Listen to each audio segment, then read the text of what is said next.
안녕하세요. 임순수 세무사입니다.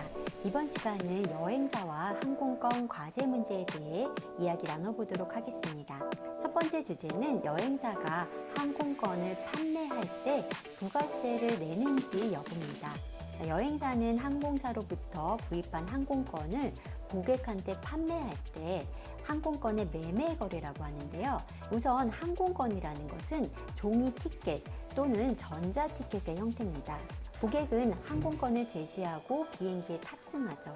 이렇게 권리의 행사가 증권으로 이루어지는 것을 우리는 유가증권이라고 부릅니다. 부가세는 재화나 용역을 공급했을 때 발생합니다. 그런데 여행사는 항공 용역을 제공하는 게 아니라 항공기에 탑승하기 위한 티켓, 이 유가증권을 판매합니다. 따라서 항공권 티켓 자체는 재화나 용역이 아니라 유가증권이라서 부가세 대상이 아니라는 것이죠. 세법은 상품권이나 주식 같은 유가증권에 대해서는 부가세를 과세하지 않습니다.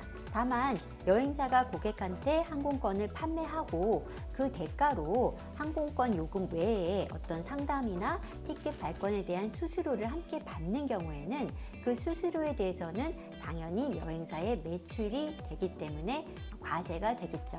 자, 이제 항공권과 세금계산서 발행 여부를 보겠습니다. 여행사를 운영하다 보면은 세금계산서를 발행하거나 수취할 일이 생기게 되죠. 여행사가 항공권을 판매할 때는 세금계산서 발행해야 될까요? 말씀드렸다시피 항공권 매매 거래는 부가세 과세 대상 아닙니다. 과세 대상 아니기 때문에 세금계산서 발행할 일도 없습니다. 하지만 여행사가 항공권 판매 대행하는 행위하고 다른 항공사나 다른 여행사로부터 받는 수수료는 용역의 공급이기 때문에 부가세 과세 대상입니다. 즉 항공권 전체 금액에 대해서 세금계산서 발행하는 것이 아니라 항공권 판매에 대한 수수료 부분만 세금계산서를 발행하는 것입니다. 여행사가 여행상품 판매할 때 많은 소비자들이 현금 영수증 발행해 줄 것을 요청을 하죠. 이때 여행대금 안에는 항공요금이 대부분 포함되어 있습니다. 여행사가 이 항공요금에 대한 그 부분에 대해서 소비자한테 현금 영수증 발행을 해줘야 될까요? 항공권에 대한 현금 영수증은 여행사가 아니라 항공사가 발행해야 되는 것이죠. 고객 입장에서는 여행사가 이 현금 영수증을 발행할 수 없다는 이 사실을 받아들이기 좀 어려울 수도 있습니다. 그래서 우리가 여행사를 운영하려면은 이러한 고객의 요구에 대해서 우리가 납득할 수 있도록 차근차근 설명을 해줄 수 있어야 될 것입니다. 자, 여행사가 항공권을 판매 대행하고 고객한테 받는 수수료는 매출이라고 말씀드렸습니다. 근데 우리가 이 매출이 언제 발생한다고 봐야 될까요? 매출이 언제 발생하는가는 공급 시기에 관한 문제입니다. 고객한테 항공권을 판매하는 그 시점에 매출을 인식해야 될지, 고객이 탑승을 해서 항공권이 실제 사용되는 시점에 인식해야 되는지 이런 문제입니다. 여행사는 보통 여행을 떠나기 전에 고객을 만나기 때문에 이 돈을 받는 시점과 고객이 항공기를 이용하는 시점이 다릅니다. 통상적인 공급 시기는 용역의 제공이 완료된 때입니다. 여행사 입장에서 용역의 제공이 완료된 때는 티켓을 발권해준 시점이 될 수 있습니다. 다만 용역 제공이 완료되었지만 그 대가가 확정되지 않은 경우에는 용역 제공이 완료되고 그 대가가 확정된 때를 공급 시기로 합니다. 자, 이번에는 여행 알선 수익과 항공권 판매 수익이 함께 있는 경우를 보겠습니다. 여행 알선과 항공권 판매 수익은 모두 부가세 과세 대상이죠. 근데 만약 여행 알선 수익에서는 손실이 나고 항공권 판매 수수료는 이제 이익 플러스가 발생했다고 하면은 이 두 가지 손실을 가감해서 정산할 수 있을까요? 언뜻 생각해 보면은 이제 더하고 차감해서 상계하면은 남은 차익에 대해서만 매출로 인식하면 될 것 같죠.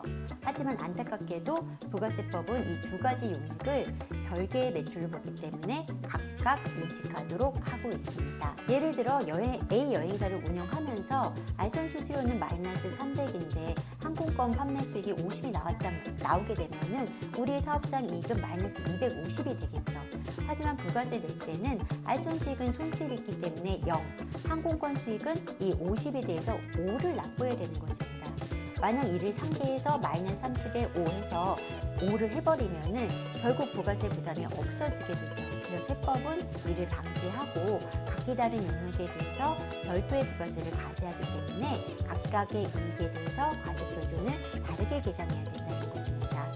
자, 마지막 주제로 항공권을 사는 사람 입장에서 매입세액이 공제되는지 여부입니다. 자, 개인 고객을 먼저 보면요. 개인 고객은 항공권을 구입하더라도 부가세를 공제받을 여지가 없습니다. 하지만 회사인 고객은 사업자 번호가 있기 때문에 이 사업에 필요한 재화나 용역을 구입할 때 그 금액의 10%를 공제받을 수 있죠. 그렇다면 회사에서 사업상 출장을 갈 때 항공권을 구입해서 지급한 금액은 부가세가 공제가 될까요?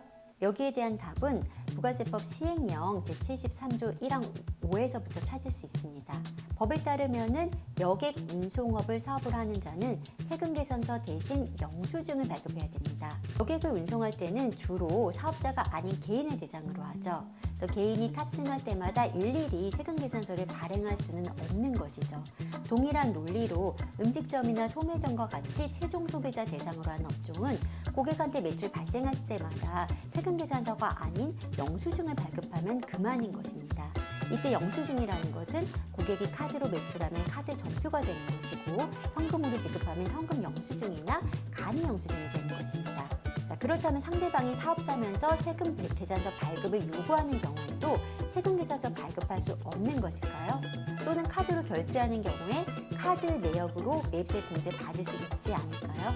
항공기에 의한 외국 항행 용역의 경우에 탑승객이 개인이건 법인이건 간에 관계없이 세금계산서 발급 의무가 면제됩니다. 즉 세금계산서 발급을 안 하기 때문에 항공권을 구입한 회사는 세금계산서를 발행받을 수 없습니다. 자연히 부가세가 공제되지 않는 것입니다. 자, 그렇다면 신용카드로 결제한 경우를 보겠습니다.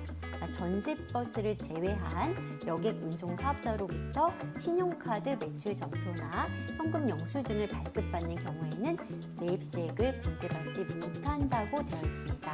자, 정리하자면은 항공기나 KTX는 고객의 요구에도 세금계산서를 발행할 수 없고 신용카드로 결제한 경우에도 매입세액이 공제되지 않습니다. 다만 그 전세버스는 사실 세액에서 발행 가능하죠. 예외적으로 또 매입세액 공제도 가능합니다.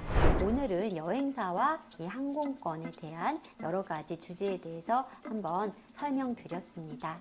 다음번에 또 다른 주제로 찾아뵙겠습니다. 감사합니다.